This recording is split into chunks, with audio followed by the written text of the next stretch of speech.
तो दोस्तों आज की वीडियो में मैं आपको बताने वाला हूं, अगर आप कोई फोन खरीदना चाहते हैं तो आपको क्या क्या चीजें ध्यान रखनी पड़ेगी फोन खरीदने से पहले। मुझे बताया आप लोग ज्यादातर क्या देखते होंगे, रैम देखते होंगे, स्टोरेज देखते होंगे, डिस्प्ले देखते होंगे कितने इंच का है और बैटरी देखते होंगे, और सबसे इंपॉर्टेंट कैमरा कितने मेगापिक्सल का है। कैमरे को आप लोग क्या करते हो, मेगापिक्सल से देखते हो, जितना ज्यादा मेगापिक्सल उतना ज्यादा अच्छा कैमरा, पर असली बात कुछ और ही होती है। तो इस वीडियो में आपको ये बताने वाला हूँ कि आप क्या क्या चीजें जो नजरअंदाज कर देते हैं आप लोग और कंपनी हम लोगों को बेवकूफ बनाती है, तो आपको वो चीजें देखनी है। तो देखते रहिए इस वीडियो का एंड तक। तो दोस्तों सबसे पहले आपको ये देखना है कि आप फोन खरीद क्यों रहे हैं। आपके अपने दोस्त ने खरीदा है, उसकी नकल से खरीद रहे हैं, या फिर आपके फोन में सच में कोई दिक्कत है इस वजह से खरीद रहे हैं। क्योंकि दोस्तों एंड्रॉइड फोन्स में क्या होता है, अगर आज कोई फोन रिलीज होता है तो वो एक हफ्ते बाद ही पुराना हो जाता है। एप्पल में ऐसा नहीं होता, एप्पल में तो हर साल नया फोन आता है, लेकिन एंड्रॉइड में क्या होता है, एंड्रॉइड में हर हफ्ते नया फोन लॉन्च होता है। इतने तो इंडिया में बच्चे पैदा नहीं होते जितने फोन लॉन्च हो जाते हैं इंडिया में, ठीक है। अब जैसे मान लीजिए मैंने OnePlus Nord खरीदा था अभी पिछले महीने ही, अब OnePlus एक और फोन निकालने वाला है इस महीने, तो ऐसे तो मेरा OnePlus Nord भी पुराना हो गया। तो ये चीजें हमको नहीं देखनी है, हमें अपनी जरूरत के हिसाब से फोन लेना है और किसी की नकल नहीं करनी है, सबसे पहली बात। अब दूसरी बात, आप खरीदोगे कैसे। खरीदने के लिए सबसे पहले आपको बताना है अपना एक बजट। जैसे मान लीजिए मैंने बना दिया, मेरे को 20,000 का बजट है। अब मैंने 20,000 के अंदर फिर फोन देखूंगा कौन कौन से फोन आ रहे हैं। मान लीजिए 20,000 के अंदर मेरे 3 फोन आ रहे हैं, तो मैं उन 3 फोन में कंपेयर करूंगा भाई क्या चीज, किसमें मेरे को क्या चीज ज्यादा मिल रही है, ठीक है। उसके बाद आपको देखना है कि रैम और स्टोरेज। मान लीजिए आपने फोन डिसाइड कर लिया, 3 फोन ले लिया आपने, आपको देखना है रैम और स्टोरेज किसमें ज्यादा है। आपको वही फोन चूज करना है इसमें ज्यादा रैम हो। मैं आपको कंसीडर करूंगा कि आप 4 GB से ज्यादा वाला फोन लीजिए, क्योंकि आजकल 4 GB जो है मिनिमम रिक्वायर्ड होती है फोन के अंदर। और इसके बाद बात करें स्टोरेज की, तो 64 GB से ज्यादा स्टोरेज आपको लेनी है। वो इस वजह से लेनी है क्योंकि देखिए आपको मेमोरी कार्ड लगाना पड़ेगा, तो झंझट रहता है, पहले मेमोरी कार्ड में ट्रांसफर करो या कुछ करो, या ऐसी चीज मतलब ट्रांसफर करने में दिक्कत आती है। कभी आपको फोन फॉर्मेट करना पड़ जाता है, या कभी किसी को फोन देना पड़ता है, तो ये काफी ज्यादा दिक्कतें आती हैं कि मेमोरी कार्ड में सेव करी थी फोटो या फिर फोन के अंदर सेव करी थी फोटो, ये इसलिए कंफ्यूजन रहती है। तो आप कोशिश करेगा कि बिना मेमोरी कार्ड वाला फोन खरीदिएगा, मतलब कि ज्यादा जीबी वाला। और एक बात और होती है, मान लीजिए अगर आपने 64 GB का फोन खरीदा तो उसके अंदर आपको 25% स्टोरेज जो होती है कम मिलती है। तो जैसे मान लीजिए आपने 64 GB का फोन खरीदा तो उसके अंदर आपको मिलेगी 51 GB, और जैसे आपने 16 GB का फोन खरीदा तो आपको मिलेगी 11 GB, और 32 GB का खरीदा तो आपको मिलेगी 24 GB। अभी कैसे होता है, आपके जितने GB फोन कंपनी कहती है तो उससे आपको 25% जो है कम कर लेना है। तो जैसे आप कंपनी ने बोला कि 64 GB की इंटरनल स्टोरेज है, तो आपको उससे 25% कम कर लेनी है स्टोरेज, तो जो कि रहेगी 53 GB। तो इस तरीके से आपको अपनी स्टोरेज देखनी है, आपको ये नहीं समझना कि 64 GB कंपनी बोल रही है तो मेरे को 64 GB स्टोरेज मिलेगी। उसके बाद बात करते हैं बैटरी की। बैटरी आप लोग देखते हो ज्यादा mAh की होनी चाहिए, ठीक है, अच्छी बात है, जितनी ज्यादा mAh की बैटरी होगी उतनी ज्यादा चलेगी। अगर आपकी स्क्रीन छोटी है तो कोई बात नहीं, कम mAh की चल जाएगी, लेकिन ज्यादा अगर स्क्रीन बड़ी है, ब्राइट स्क्रीन है, तो आप ज्यादा mAh की लोगे। आजकल 4000 mAh की बैटरी तो मिनिमम है, 4000 से कम आप बिल्कुल मत लेना। 4000 mAh की बैटरी हर फोन में आजकल बहुत जरूरी हो गई है, ठीक है। उसके बाद आपको देखना है कि आपके फोन में C टाइप जरूर होना चाहिए। C टाइप चार्जिंग जो दोनों तरफ से इक्वल सी होती है, गोल गोल, आप चाहे ऐसे लगा दो चार्जर को, चाहे ऐसे लगा दो, दोनों तरफ से वो इक्वल होती है। माइक्रो USB की तरह नहीं होता कि इसमें देखना पड़ता है भाई सीधा किस तरफ से है, वो चीज आपके फोन में होनी चाहिए। वो वैसे आजकल सभी फोनों में आ रही है, देखने की जरूरत नहीं है, लेकिन अगर आपका बजट ज्यादा है तो आप सब चीज चेक करोगे। लेकिन ऐसा भी नहीं है कि आपको हर फोन में हर चीज मिल जाएगी, आपको कहीं ना कहीं तो कॉम्प्रोमाइज करना ही पड़ेगा। उसके बाद आपको देखना है, अगर आपका बजट ज्यादा है, 30,000 से ऊपर का आपका बजट है, तो आपको एक चीज देखनी है, वायरलेस चार्जिंग। जैसे कि फ्लैगशिप फोन्स होते हैं, वायरलेस चार्जिंग होती है, तो आपको देखना है वायरलेस चार्जिंग आपके फोन में है कि नहीं है। उसके बाद आपको देखनी स्क्रीन दोस्तों आपको कैसे मेजर करनी होती है। जैसे 6.5 इंच की स्क्रीन है, 7 इंच की है, 5 इंच की है, आप ऐसे और ऐसे स्क्रीन मेजर करते हो, लेकिन ऐसे नहीं करनी, आपको डायगनली स्क्रीन मेजर करनी होती है। जैसे कि हमारी जो स्क्रीन है इसको ऐसे मेजर करना होता है डायगनली, वो होती है स्क्रीन का रियल साइज। उसके बाद आपको स्क्रीन का टाइप देखना है। टाइप में आपको क्या देखना है, OLED है या फिर LCD है। OLED में 3-4 टाइप की होती है, सुपर एमोलेड, फ्लूड एमोलेड और एमोलेड, ये 3-4 टाइप की होती है। तो जितनी मतलब एमोलेड जो स्क्रीन्स होती है ना, वो काफी ज्यादा ब्राइट होती है, काफी ज्यादा अच्छे कलर्स आते हैं, उसमें जो ब्लैक पिक्सल्स होते हैं वो एकदम रियल होते हैं। कहने का मतलब जो होता है, LCD जो स्क्रीन होती है उसके अंदर जो ब्लैक कलर होता है ना, वो उसके अंदर भी बैटरी यूज होती है ब्लैक कलर को दिखाने के लिए, क्योंकि ब्लैक कलर को दिखाता है कलर चेंज करके। लेकिन जो OLED डिस्प्ले होती है, फ्लूड डिस्प्ले होती है, एमोलेड डिस्प्ले होती है, उसमें जो ब्लैक पिक्सल्स होते हैं उनका रियल कलर होता है, वो कोई चेंज नहीं करता, तो उसके अंदर बैटरी यूज नहीं होती हमारी। जो फोन की स्क्रीन का ब्लैक कलर होता है ना, वही ब्लैक कलर आपको दिखाएगा, वो ब्लैक कलर डिजिटली बना के नहीं दिखाता वो आपको। तो ये चीज आपको चेक करनी है। उसके बाद आपको स्क्रीन पे एक और चीज चेक करनी है, प्रोटेक्शन आपको देखनी है कौन सी आपकी स्क्रीन के ऊपर है। जैसे कि आजकल कहते हैं ना गोरिल्ला ग्लास है, तो उसका मतलब ये होता है एक ग्लास जो होता है स्क्रीन के ऊपर जो पहले से लगा हुआ होता है, मतलब हमें नहीं दिखता, वो स्क्रीन ही होती है बेसिकली। तो वो कौन सी है, गोरिल्ला ग्लास 4 है, गोरिल्ला ग्लास 5 है। तो जितना लेटेस्ट गोरिल्ला ग्लास होगा उतने ज्यादा मजबूत होगा और वो टूटेगा नहीं। अब टूटेगा नहीं मतलब ये थोड़ी ना कि आप हथौड़ा मारोगे कि वो टूटेगा नहीं, मतलब डेली यूजेस में जो हमसे गलतियां हो जाती है, गिर जाता है फोन, इन सब चीजों में वो काफी ज्यादा आपकी मदद करेगा। उसके बाद देखना आपको स्क्रीन रेजोल्यूशन, डिस्प्ले रेजोल्यूशन। इसमें क्या होता है, जैसे कि आप लोग क्या करते हो, फोन लेने के लिए बड़ी जल्दी कर देते हो, लेकिन इसमें आप ये चीज नहीं देखते कि डिस्प्ले रेजोल्यूशन भी हमें देखना होता है। जैसे अभी रियलमी सी करके कुछ फोन लॉन्च करा है, उसके अंदर फुल एचडी है, वो डिस्प्ले रेजोल्यूशन फुल एचडी है, QHD नहीं है।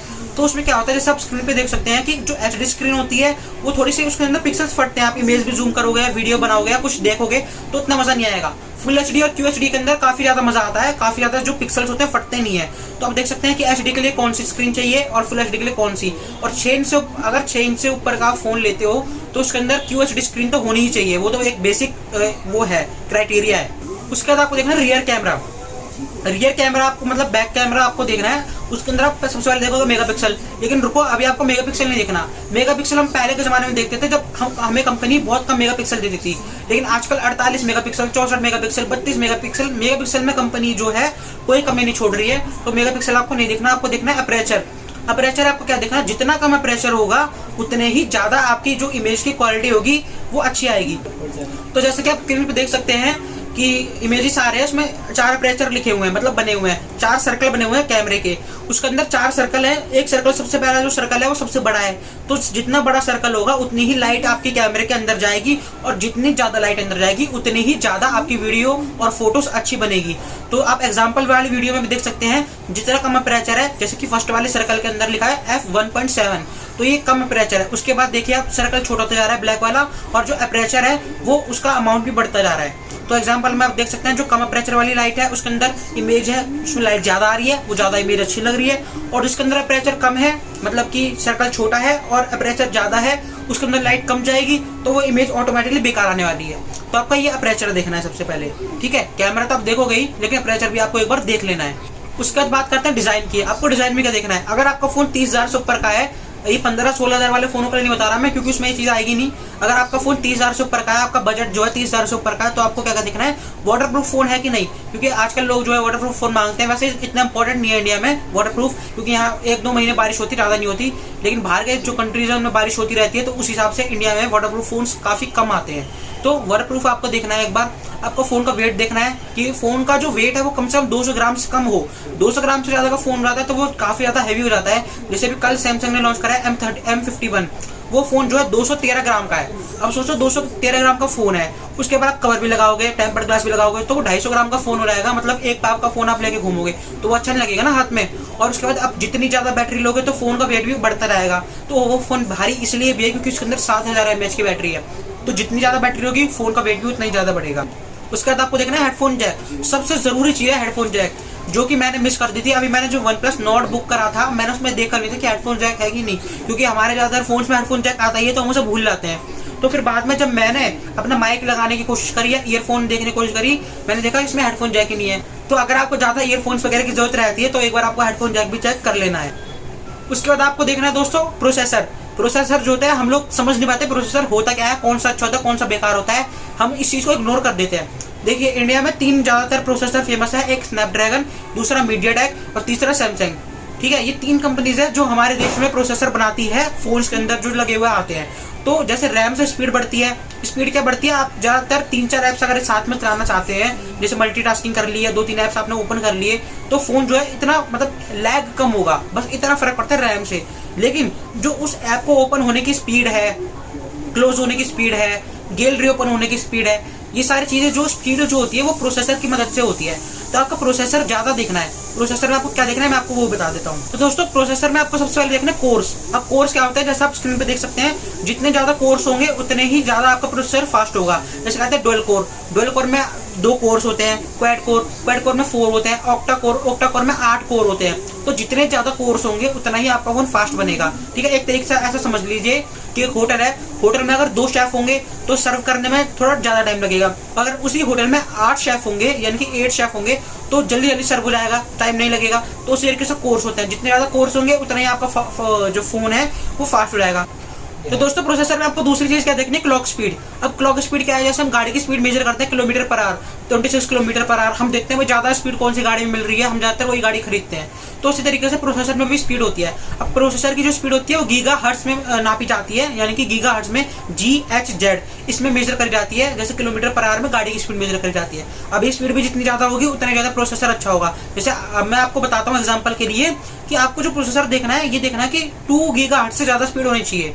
तो जैसे होता है ना 2.5 गीगाहर्ट्ज, 2.3 गीगाहर्ट्ज, अगर उस प्रोसेसर की स्पीड 2 गीगाहर्ट्ज से ज्यादा है तो वो प्रोसेसर ठीक रहेगा आपके फोन के लिए। और अगर आपका महंगा फोन है तो आपको और ज्यादा स्पीड चाहिए होगी, तो आपको देख लेना है कि कौन सा फोन आपको, जैसे मान लीजिए आपका फोन का बजट है 40,000 का, तो आपको देख लेना है कि 40,000 में अगर 3-4 फोन है तो कौन सा फोन में कौन सा प्रोसेसर में ज्यादा स्पीड मिल रही है, आपको ये देख लेना है। तो ये हो गई प्रोसेसर की बात। अब लास्ट में हम बात करते हैं मिसलेनियस, जो कि थोड़ी बहुत एक्स्ट्रा चीजें हैं जो कि काफी लोग देखते भी नहीं है। अगर आप महंगा फोन ले रहे हैं तो आपको देखनी नहीं पड़ सकती है चीजें। तो दोस्तों उसके बाद आपको देखनी है वायरलेस चार्जिंग। अगर आप महंगा फोन ले ले तो मैंने बता भी चुका हूँ, ऑब्वियसली वायरलेस चार्जिंग आप देखोगे। उसके बाद आप देखोगे रिफ्रेश रेट। अब ये रिफ्रेश रेट क्या होता है, अभी जो सैमसंग ने फोन लॉन्च करा था कल, सैमसंग M51, उसका रिफ्रेश रेट है 60 हर्ट्ज। अब रिफ्रेश रेट जितना ज्यादा होगा ये भी उतना ही अच्छा होगा। जैसे हम स्क्रीन को चलाते हैं तो स्क्रीन थोड़ी थोड़ी लैग करती है, धीरे धीरे हम एप्स ओपन करते हैं तो ऐसे ऐसे करके अटक अटक के आते हैं ना एप्स धीरे धीरे, तो ये होता है 60 हर्ट्ज। अगर आपका रिफ्रेश रेट 120 हर्ट्ज है या 90 हर्ट्ज है तो ये ज्यादा होगा, तो एप्स भी धीरे से नहीं खुलेंगे, फास्ट खुलेंगे, जल्दी से खुलेंगे। तो ये जैसा भी मेरा OnePlus Nord है, इसके अंदर जो रिफ्रेश रेट है वो 90 हर्ट्ज का है, तो ये अच्छी बात है, 90 हर्ट्ज का है। उसके बाद 120 हर्ट्ज भी आता है। तो रिफ्रेश रेट भी आपको देख लेना है एक बार, आपके कौन से फोन में कौन सा रिफ्रेश रेट कौन सी कंपनी दे रही है। उसके बाद लास्ट जो आता है हमारा आता है इमेज स्टेबलाइजेशन। अब इस इमेज स्टेबलाइजेशन आपको पता है, मेरे को पता है। अब मैं वीडियो बना रहा हूँ नॉर्मली, तो उस वीडियो में जैसे मैं चलते हुए वीडियो बना रहा हूँ तो वो हिलेगी ज्यादा वीडियो, और अगर मेरे फोन के अंदर इमेज स्टेबलाइजेशन है तो वो हिलेगी नहीं। अगर मैं फोन को हिलाऊंगा भी ना तो वो वीडियो स्मूथ रहेगी।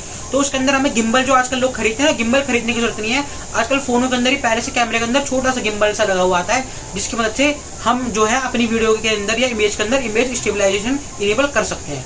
तो दोस्तों ये थी जो मेरी वीडियो, जो मेरे को आपको बताने थे। अगर आपको कोई डाउट्स हो तो आप कमेंट्स में जरूर पूछ लेना मेरे से, और क्या कहते हैं वीडियो को लाइक जरूर कर देना, और चैनल को सब्सक्राइब तो करना ही।